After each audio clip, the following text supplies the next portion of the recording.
Bom dia, queridos irmãos. Hoje, no nosso Devocional em Família, nós vamos falar de um assunto bem atual para os nossos dias. O dever cívico também é bíblico.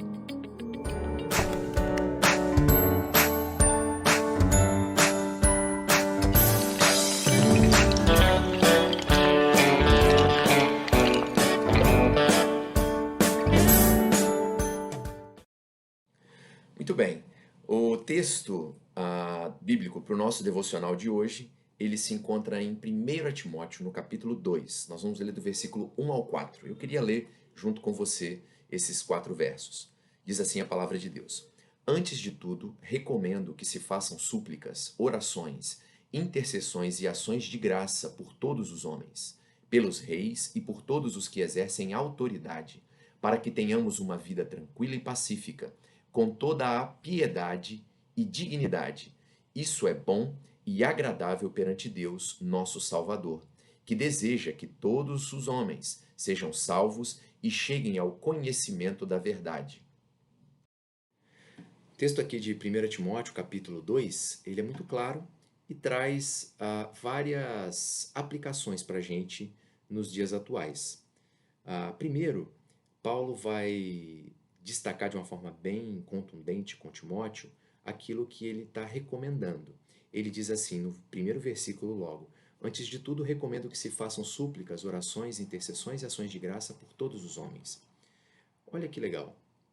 Paulo está dizendo, olha, antes de tudo, as orações, as súplicas, elas devem ser feitas por todos os homens.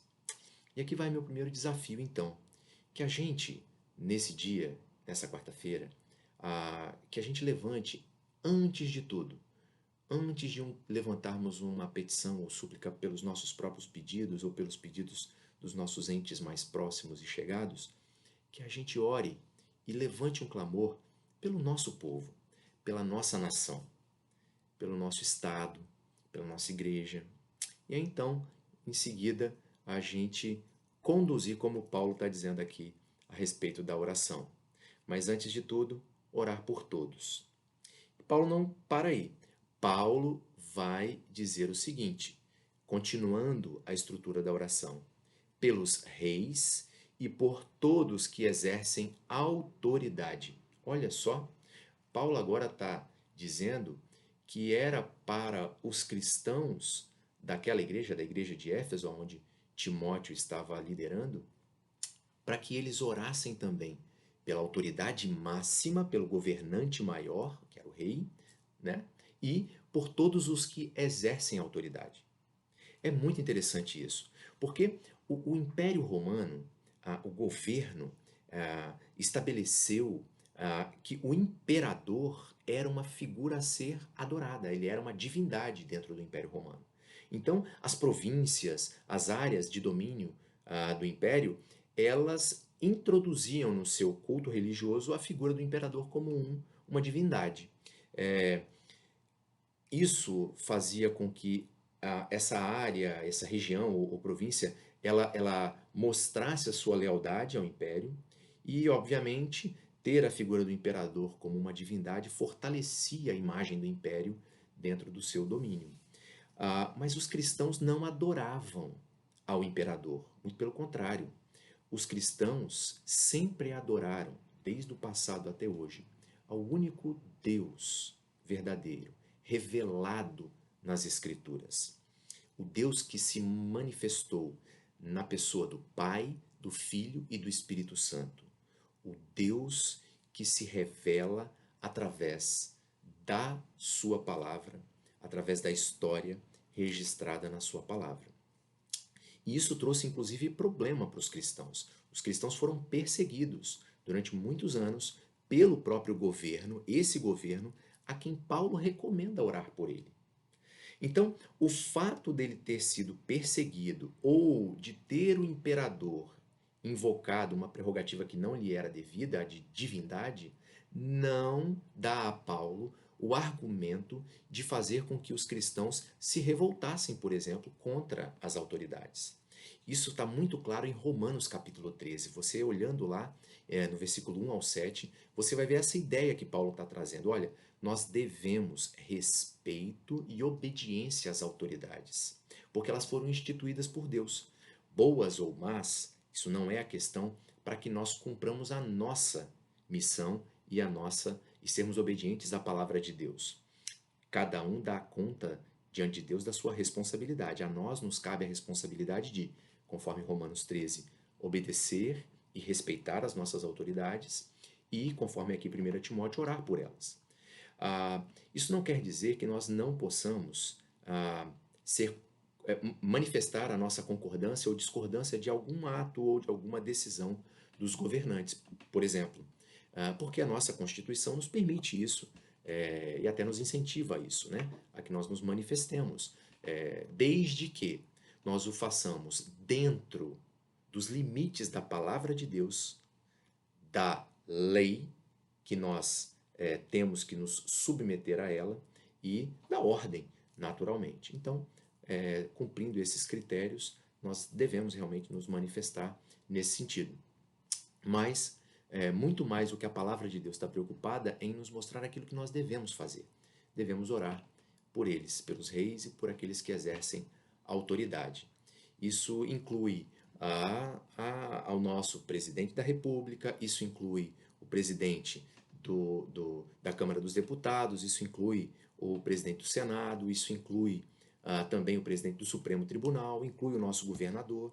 Então, nós devemos, de fato, orar por eles. Quer tenhamos alguma simpatia ou quer tenhamos alguma antipatia em relação a eles, ao seu caráter, às suas ações.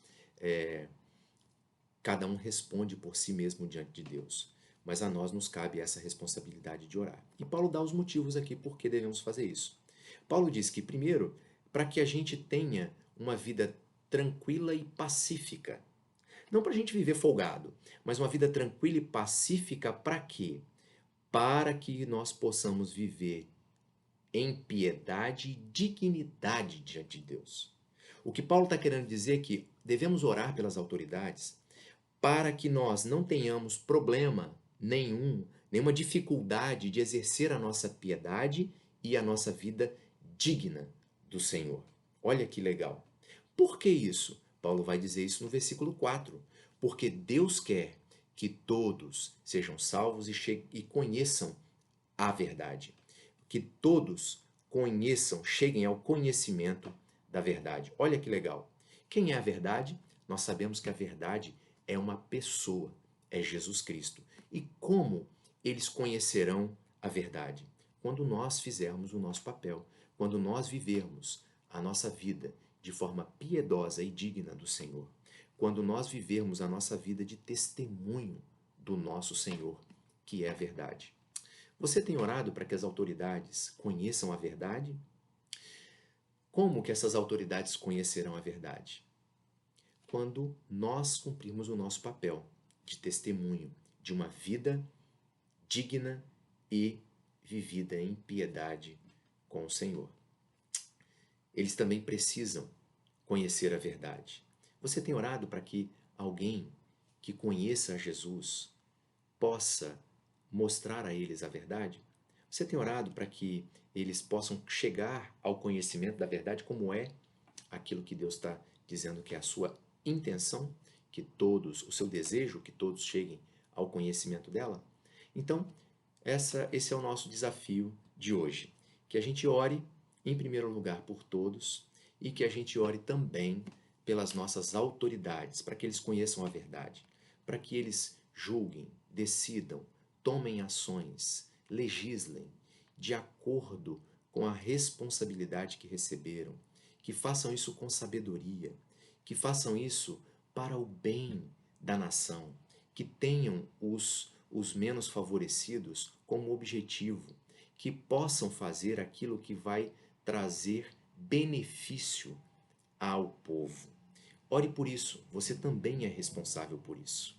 Que Deus te abençoe, te dê uma boa quarta-feira, uma boa semana e que você viva para a glória do Senhor Jesus. Amém.